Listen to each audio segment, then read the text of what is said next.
Yeah. You could just talk a little.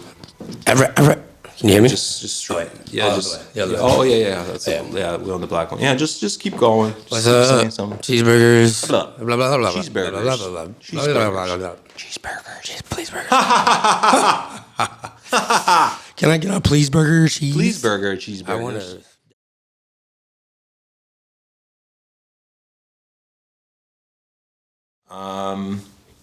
Yeah. Fuck, man. Where are we at? We are In Poland, here. maybe? Possibly. Yeah, possibly. I think so. You think so? How did you, Barnacle Boi, a guy from the US, end up here in Poland? Well, I'm gonna keep all that. Yeah, I'm gonna keep all that. Don't worry.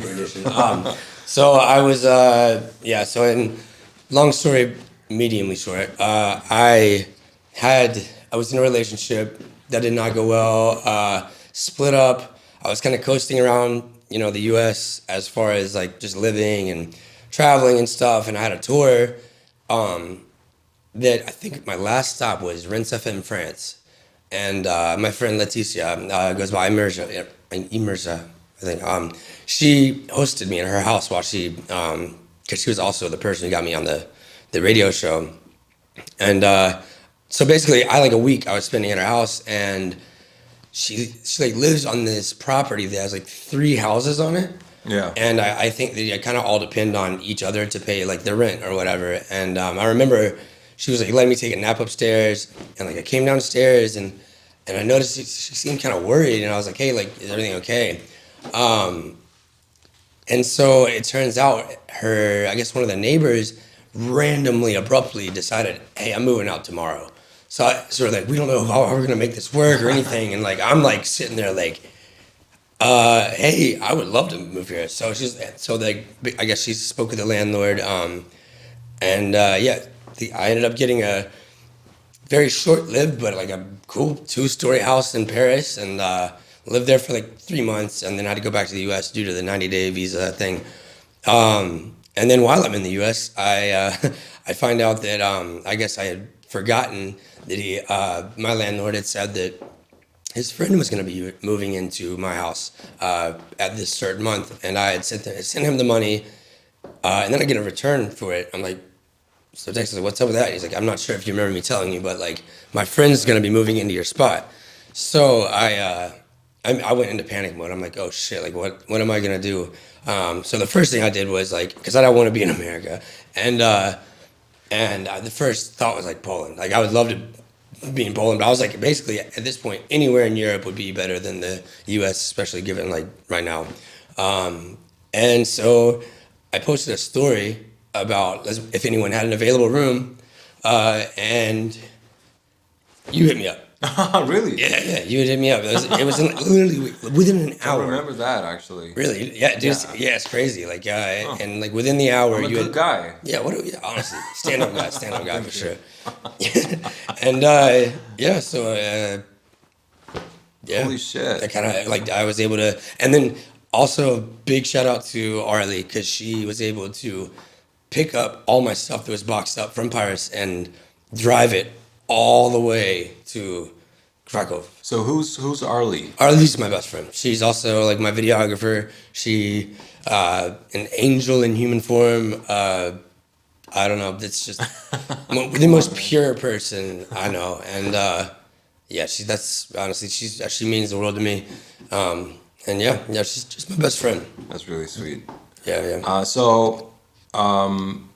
Did you guys like collaborate together? Oh yeah. We've done so interesting. I played a show at Space Miami. It's this venue, very chaotic, very insane, wild, too much venue. But I guess she had messaged me to ask for to meet me or guest list or something. But like, I'm so bad at messaging people back, so I'm trying to get better at that. But the time was really bad. And so I just like missed it, scrolled over, whatever. And I briefly met her in Miami, and I don't really remember doing that, but she tells me we did. And basically, I guess I'd followed her at that point, and I noticed that like she has this really, really, really like her cinematography skills are like, phew, like very good. And I remember I got into this breakup, whatever. This is pre Paris actually. This is like before I moved to Paris. And she, and anyway, I was like, I wanna make a 30 minute to an hour mix of just like this continuous flow, like of all completely original songs that like evoke the emotions that I'm feeling right now in my life. And because at this point, I'm like, and that's why I call it Into the Void. Because at this point, my life's just thrown into the void. Because like it was kind of very, you know, proper. I had a routine, had a girlfriend, cat, all that kind of stuff, and I had nothing. I had zero, and I was like all faith in the universe kind of thing. And yeah, so fuck my brain. Literally, sorry, my brain does this a lot. I just forget what I'm. Yeah, I'm same. I'm the same. So We're talking about Into the Void. Yeah. Collaborating with AURÉLIE. Yeah. So yeah. Oh yeah, that's right. So I was like, I want to put out this like body of music that is accompanied by visuals. The kind of the moodiness of the music that I want to make right now is the exact like visual side of that Arley does. So I had contacted her and I was like, hey, like, totally cool if not, but like I'm planning on making this like I think this may be like December 11th probably of 2023. And I'm like, hey, I know this is very short notice, but would you by chance have an hour's worth of footage, B-roll, whatever, that we could edit together for this body of music I want to put out called Into the Void? And she immediately was like, no way, like, absolutely, I'd love to work with you. So the first Into the Void But was... she said it like that. No way, I would love doing this with you. Shout out to AURÉLIE. Yeah, shout out AURÉLIE. Yeah, so she hopped on it, agreed, and basically it's a team thing now. So we've done one, and then we did one which was mainly like footage she had taken with her drone. Because she's a drone pilot too, a very very good drone pilot, and she also has a lot of like B-roll stuff. So I guess we threw a bunch of random stuff in and just kind of edited it together. Yeah, turned out really well. And then the second time around, she followed me for this Czeluść tour that we did in 2024, I believe. And she got so much B-roll with a VHS camera, or like not VHS, like but like an old school digital camera and her nice camera, and just like she was just capturing candid moments, show footage, all that kind of stuff. Yeah. And so basically, she documented the entire year of my life. She also flew to America to shoot a music video for Drain. Actually, she spent a week, 2 weeks, I think, with me at my grandma's house. Also, shout out my grandma. Them two knowing I'm like happy they know each other because they're both just angels. But yeah, so she came out there and we filmed some out there, and yeah, it's yes. So then Into the Void 3 comes along, and yeah, that's it's kind of been the latest one, and it started out as a storyline, and it kind of branched into its own, like, we kind of let it take the wheel, like just the process of creativity. Yeah. I was still finishing the mix as she's finishing the video. It was very last minute, and I think honestly, I think the last adjustments were made probably an hour prior to the premiere, I guess. So it was very, very like but it was structurally made, but towards the end, me and Arley, we both get into like last minute perfectionism, panic mode. So we're like, oh fuck. So then we just kind of did it, and yeah, just put it out. So yeah.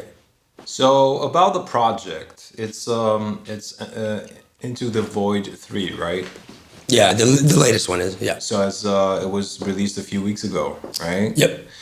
So you can check the whole video and the music, like the full album on your YouTube channel. Yeah. Barnacle Boi. Yeah. So it's on my YouTube channel.com. It's like youtube.com /C/Barnacle Boi, I think. But channel yeah. So the individuals are not released yet. So like what I like to do with this is I will drop this audiovisual mix, and then sometimes like kind of towards later in the next year, I'll drop the singles that don't contain samples, because the video itself is it's a passion project. There's no money made from it. So yeah, it's so as far as just like the actual Into the Void, like that goes. It's it's just available on my YouTube and and SoundCloud. But I suggest watching it with visuals because it creates a whole different experience.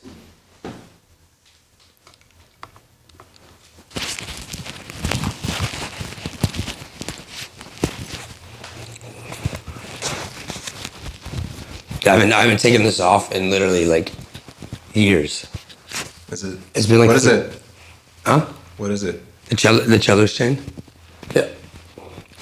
That's been like probably I'd say 3 years, maybe even 4 years now. I've not even taken it off once.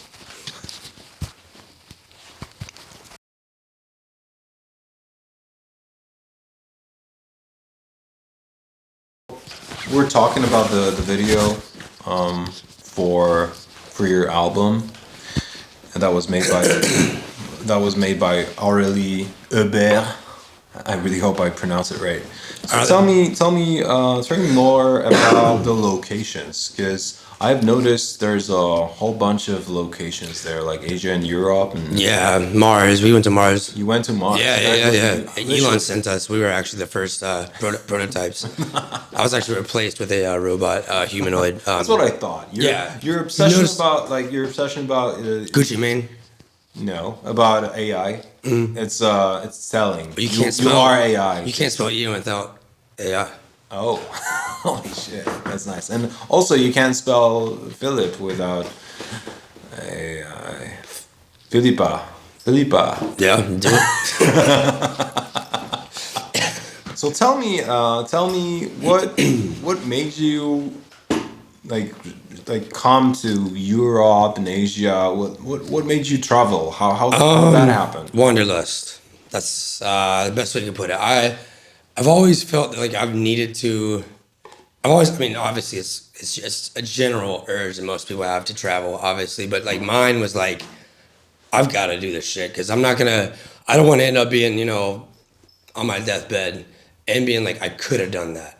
And like, I was born in North Carolina in the United States and lived in Los Angeles for a good bit of it, Denver for a good bit, Philadelphia for a really shitty good bit of it.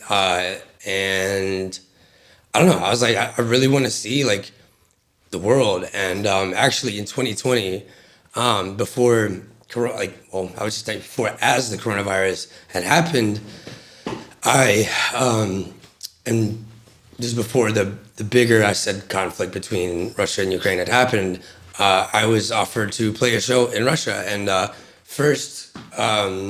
would be my first out of America experience. And I like hopped on it too, because I've always been so interested in, Slavic culture, Eastern Europe culture, just Europe culture in general. And like, and I was like, no fucking way. So I, ended up getting booked there, and with with Brothel and Skeller and Inja and just all these people. And we did this 2-run show in Moscow and St. Petersburg, and went down through Tallinn, Estonia, and then we hit Warsaw. And then in Warsaw, Trump gave the announcement to the US, no more incoming flights from international. And me and Brothel, we're like, fuck yeah, we're stuck in Europe. And meanwhile, Donnie, the kind of I guess the TM at the time was just fuck, freaking out. Me and Marcus was taking shots, just it was a really good time for both of us, but a very panicking time for everybody else. Anyway, not luckily, but we made it out. We took the last flight, I think, out of London, allowed back to New York City. Made it back, but I don't know. During COVID, I just became I've left out a part. So in Poland, I connected with people on a level that I've always I didn't think was possible. I'm just a respectable, real level. I can, a lot of there's the LA nice, and there's this kind of, there's the fake LA nice. I'm in terms of America and stuff, and I've always been somebody I treat people with respect, but I'm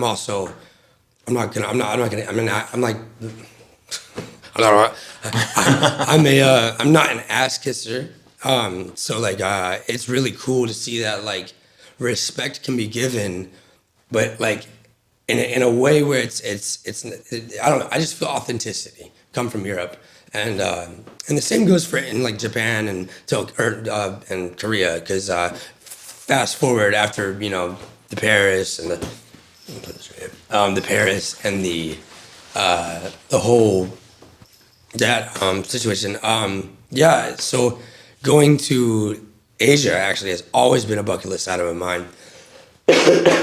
And basically a company had hit me up and they were like, hey, we're interested in buying some of your catalog of your music. And I'm like thinking like, oh, okay. Like, but I noticed they'd worked with some artists that I've known in the past. And I'm like, are these people legit? And they're like, yeah, bro, like you should agree to this. So like basically they sent me a contract, gave me an amount that they were going to pay me. It's going to be like a 30-70 split where I still get 30% of my masters. I still get 100% of my publishing and the mechanical royalties.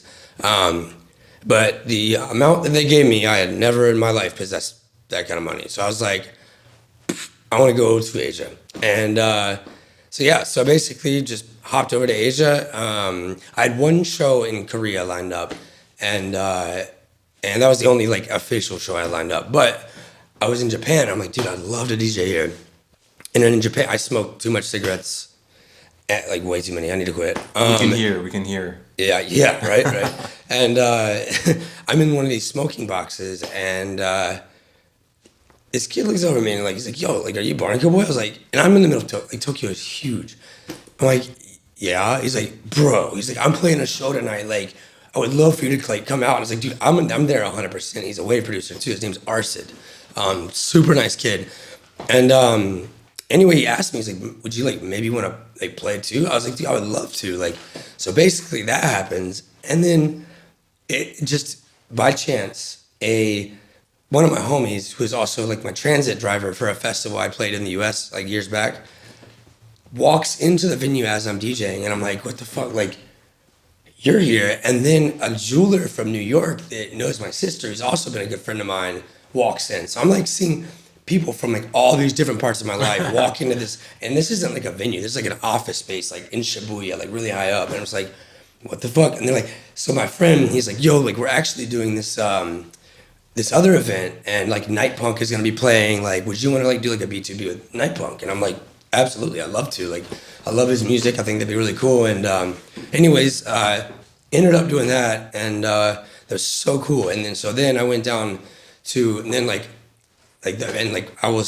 drank way too much alcohol, which is really why my voice is gone. Because in Japan, I had gone to a karaoke bar, and I guess I had hit some note that just like strained my vocal cords. It's getting better now, but the other night I was singing and kind of messed them up again. But yeah. Anyway, I basically messed up my vocal cords, couldn't really talk. I was kind of just like, that money that I gotten like dropped, I would say, by 80%. And I almost had to pull out of the Korea show, but luckily the promoter and they helped me out with getting out there.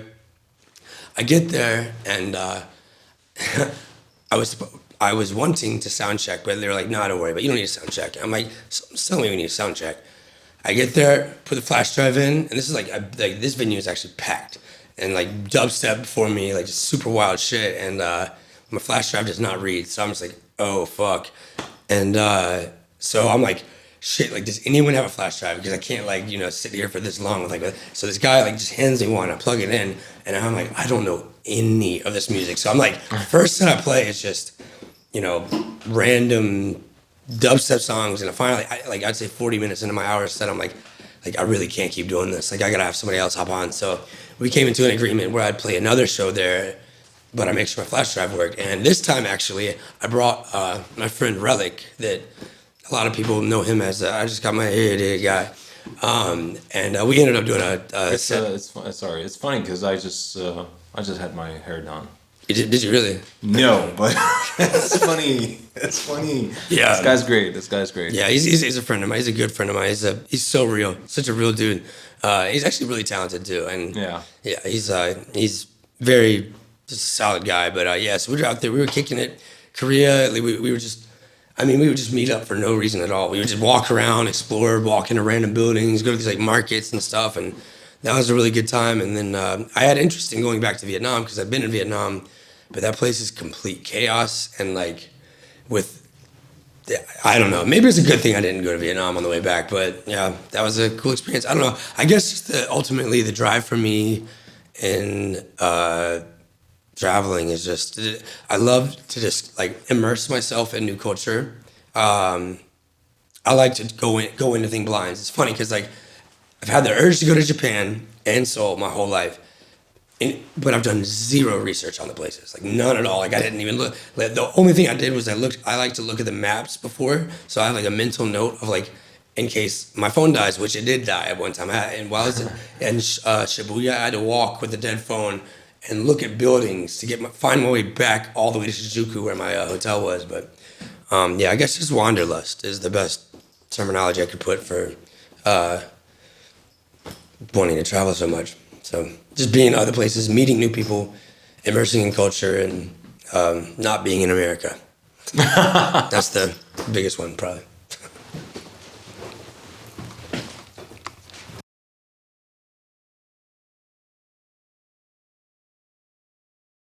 Ian. Yes.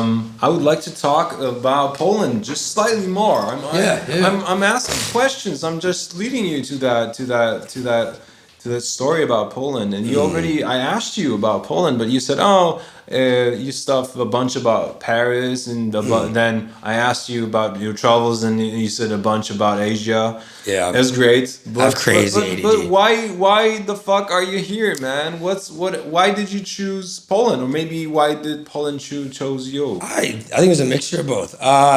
Because of the I don't know. I played Czeluść. I played. I think it's 2021, maybe 2022. I can't remember the year. It was one of those 2 years. I think it was 2021. Yeah, I think had to have been. And I don't know, but the energy that I felt from that crowd and the people that I'd met, and I don't know, the feeling that I got just from like I cannot explain or put into words the energy that like the specific Czeluść crowd. There's no other show. There's no other place like it. Like I played hundreds of shows all around the United States, some in obviously other places, but there's nothing that matches the energy of a Czeluść show. And like I think that was one of the determining. That was like the biggest one. And then just meeting, like how respectful and honest, and it's like in America, like because I've said like somebody can they'll be, oh yeah, like you're so cool, blah blah, them like behind your back, they'll talk behind your back. But like here, it's so honest, it's brutally honest, and that's how I am. That's how I'm back in the States too. Like, and people in the States don't really like that because they take offense to it. So like, didn't really feel my place. But like here, I'm like, oh my god, I can just be brutally honest with people. Yeah, and it's just a respected thing. Like we can mutually disagree on certain topics and not have like any sort of so there's that factor, the social factor. So maybe you do have some Polish roots. I hope so. I need to get an entry test. I've got to do that. You need to get yourself tested. Yeah. Yes. Doc.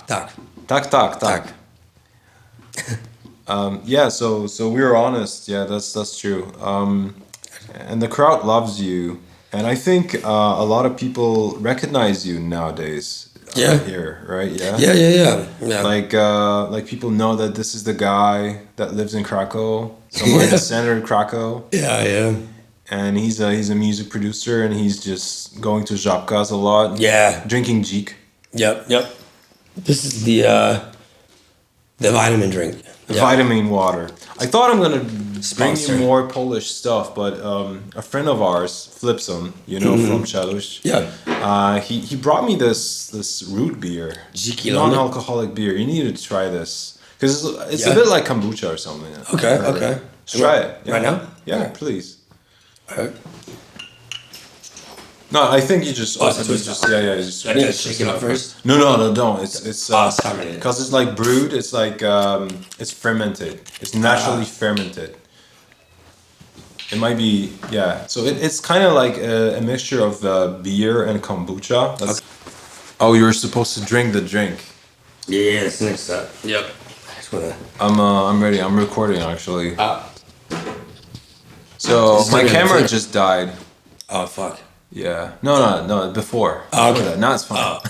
So reboot. Could you Could you taste the drink? Yeah, of course. Flipson brought me. I like the what's the name? Cheeky Lambic. Yeah, they don't pay us for this. I like the design on it. Show it to the camera. Yeah, so have a taste and be honest. I'm really be brutally Polishly honest. Brutally Polishly honest. Gotcha.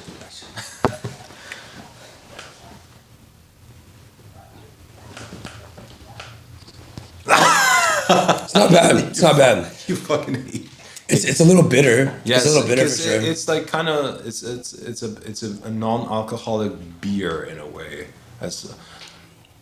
Yeah, it's definitely not something I would drink all the time, but on occasion, like a cigar or some shit. Are you a beer guy though? No, not really. Not really. I am at a certain point after I've taken like 5 shots and I'm just like beer, whatever it matters. But not really a go-to. But this is not bad though. I really do kind of like the aftertaste to it. Yeah, aftertaste, after effects. It's very like sharp taste to it. So I want to talk more about Poland because that's important. For me, it's an important topic for me. So what was your first impression of Poland? My first impression of Poland was in 2020. I came out here. I think Wave Blades had booked me, Neve and them at Szpitalna 1. Shout out to Neve. Yeah, shout out Neve. That show went on, but coronavirus had been announced, so like they were clearing the streets. I mean, it was getting kind of crazy, but I don't know. Somehow, still, even with all that going down, like the people that I'd met and stuff, like that was my first experience. So it piqued my interest. I met a girl, and whatever. I met a couple. Yeah. So long story short, met some people. Developed a really, really strong connection with these people.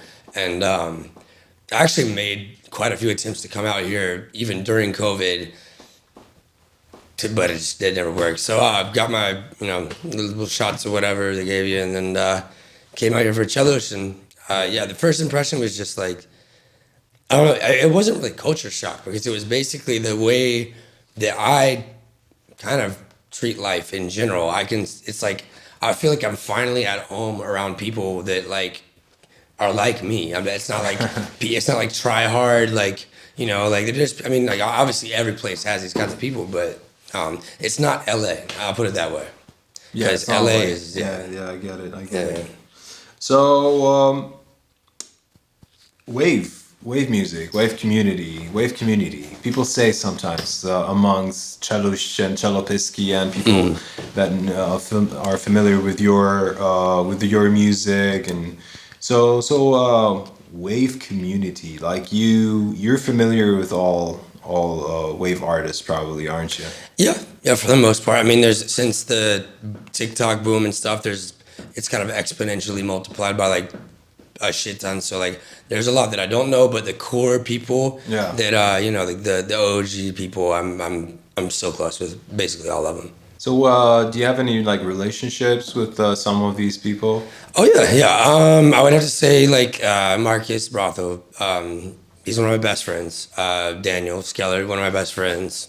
One of my best friends. I'm your best friend. I'm your friend. I would consider you like family type shit. And then so I think there's a good handful of people. Really good relations with these people. Yeah.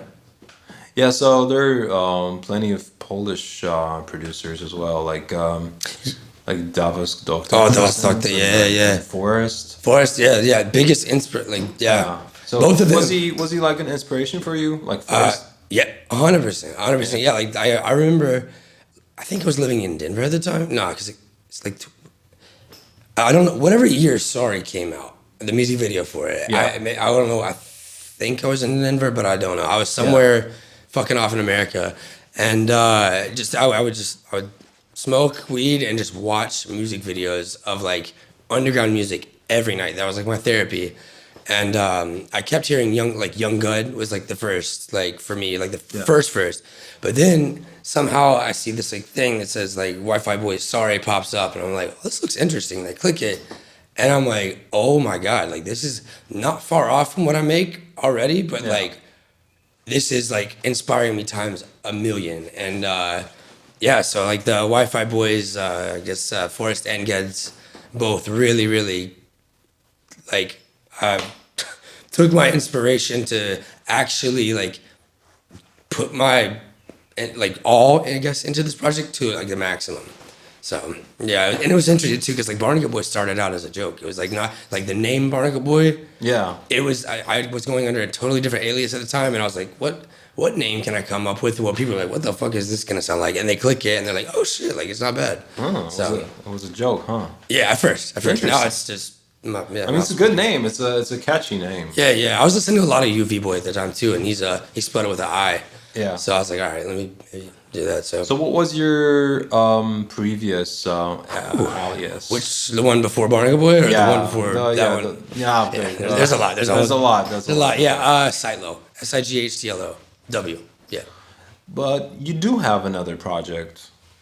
I have quite a few actually. Yeah. So I've Throwmans, and that's my emo rap. I don't know what you want to call it because I'm currently actually I'm gonna be featuring Throwmans on my album coming up. It's gonna be dropping, but yeah. So I've got Throwmans and Foreign Fiend, which is like my two other projects I have right now. Foreign Fiend is like hard techno, like high energy, 150 to 160 BPM, like big Paris warehouse techno. And then Foreign Fiend, Throwmans is it's just my vocal project. I don't know. I found myself really expressing myself through singing lately a lot, like more than production, I would say, really. But I always produce everything I sing, so.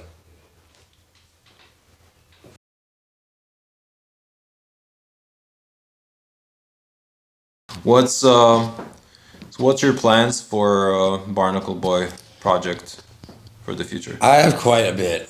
So right now, I'm in the works of a album called Always Elsewhere, and it's got three meanings to it, I guess.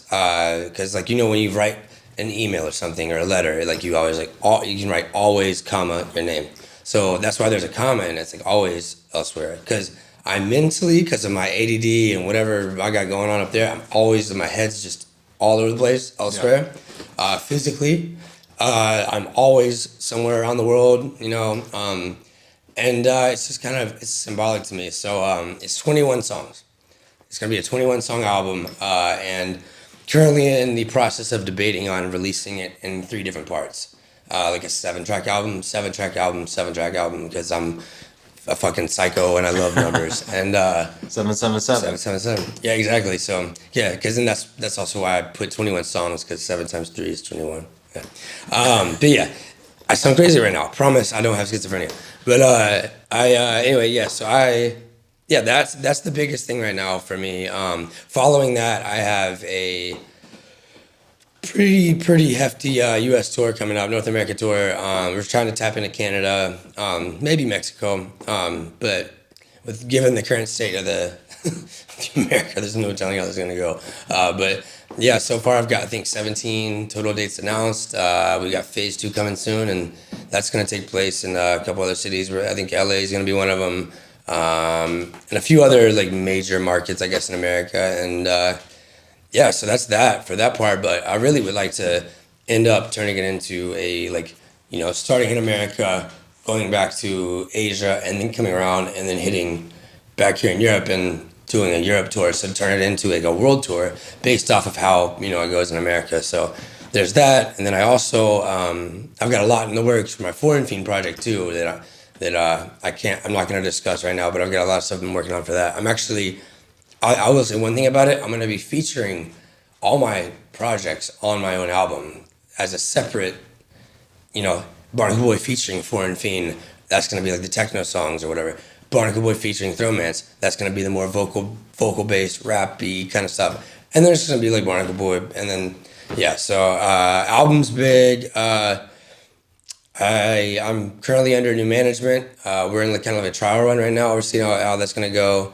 I've got a new agency, which is pretty nice. They're really busting their ass for me as far as this tour goes, and I'm really appreciative for it. But yeah, I kind of let the universe decide. I don't know, like something will come to me. Like when I wake up in the morning and like I'll hear a melody or something, I'm like, okay, jump on the computer immediately, either not jot it down, I'll whistle it in my voice recorder, or plug it into Ableton or something, and it's just kind of an unplanned kind of guy. But because every time I make plans, I kind of foil them a little bit on accident. So I've kind of learned to take baby steps a little bit.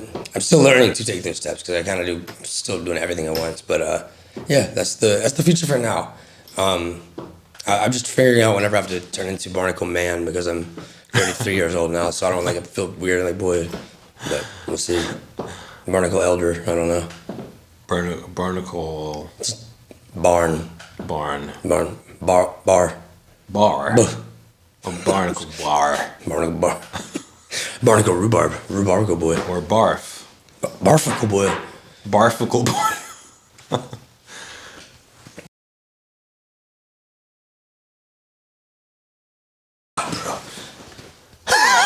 It's getting better and better. Show it to the camera one more time, please. Right now? Yeah, just now. So it's another friend of ours, Michał Wisniewski. He's a good guy.